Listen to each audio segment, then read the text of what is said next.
Front, right here. What's up, man? Hey.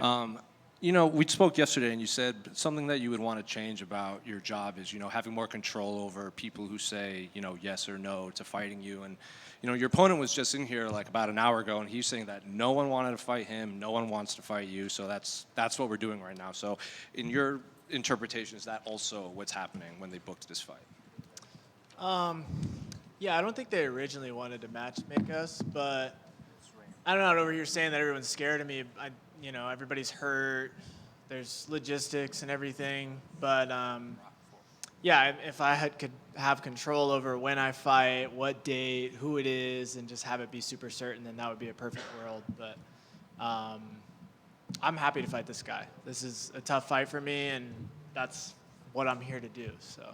It's also not every fight card, especially on big ones, that the UFC matches up like two people that they could see as future contenders down the road. Maybe they want to save that for when you're both in the top 10, top 5. So I know you both are happy to fight each other. He said the same thing, but were you surprised that you guys are fighting now, or was it just like no one else is fighting? We should just do this. Not really. I mean, it's fighting. This isn't like the building the star business. So I'm not surprised at all. And if we're both doing our job well the next year or two, maybe we'll meet up again. So, yeah. How early or how far back did you get this fight? Because he said, he was originally pairing for Jonathan Martinez. He got hurt and fell out. Yeah. Then I think your fight was the last one they announced and was relatively recent. So I guess how far back did you have this fight? I got his name like 2.5 weeks ago. And that was I had anticipated being on this card, but at that point, I kind of was like, I'm probably not going to fight. I haven't heard anything. They haven't found anyone. So I was pretty much in camp. And then I got his name 2.5 weeks ago. So when you go watch his fights and his previous, everything he's done, what do you make of his skill set? And like you said, you like this opponent, but do you like what he brings to the table for you? Yeah, I think it'll just be a good fight, like back and forth. I think we're both going to show up to bang, and I think he's legit, durable, super well-rounded. So I think it's a really good opportunity to show what I can do as well with a high-level opponent. So, Payton, were you surprised at how much vitriol and hate went your way after your loss No. in January? No.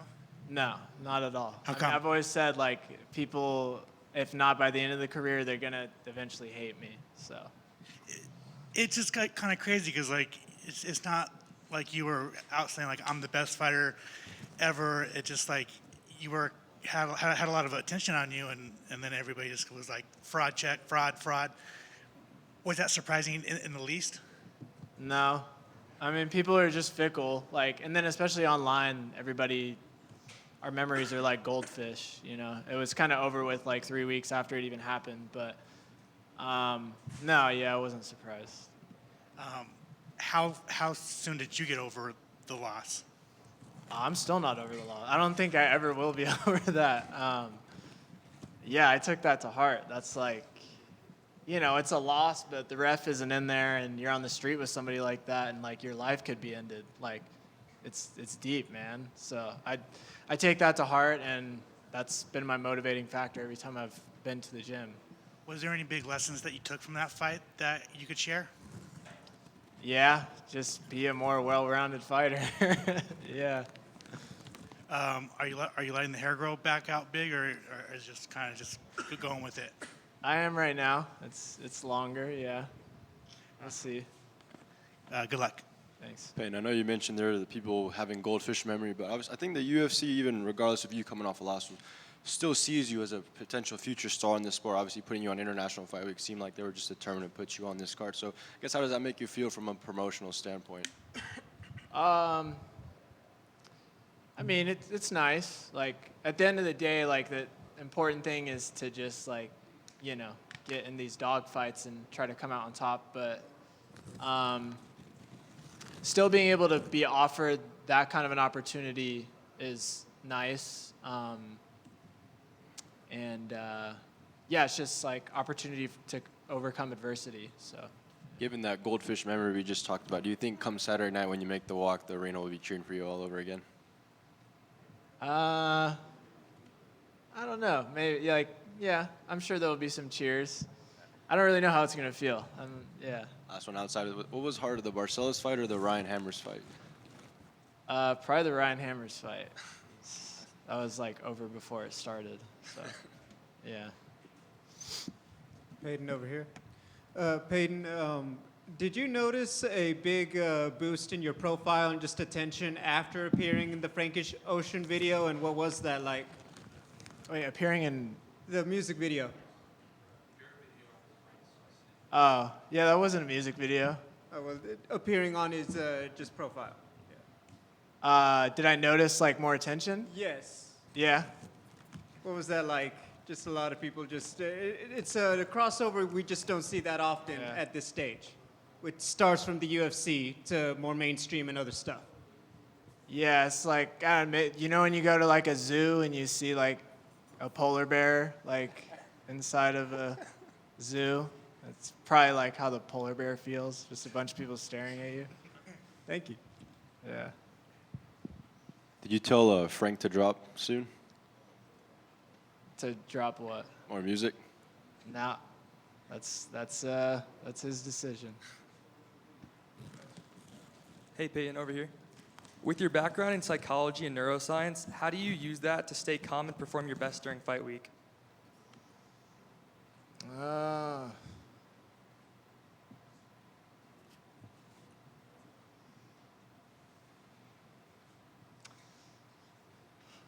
I think it just goes into like preparation.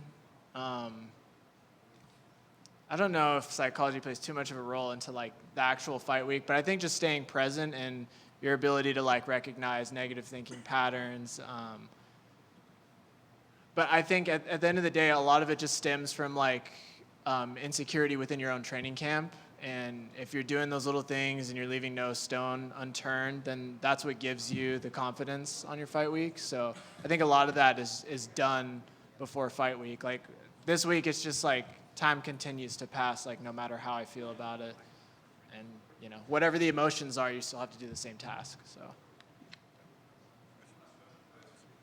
Back here, Ryan, you've had a bunch of really good performances. You have one off night. What do you do to get back to having the kind of performances you want to on Saturday? It's already been done. I mean, I just have to show up on Saturday and just be me and fight how I am. But all the work's already been done. It's just been, you know, getting back to what's important in training, getting on top of strength and conditioning, and just like countless hours of drilling some of those holes. On that, do you feel there was any adjustments that had to be made to get back to that consistency, or was it just your focus? No, there were some adjustments for sure. Yeah, like it's just like changing your style a little bit. Like every time you fight an opponent, it's a little bit different of a fight. So, yeah, definitely some adjustments and correcting some things that I saw were going to be a problem for me long term if I kept fighting the way I was fighting. Yeah.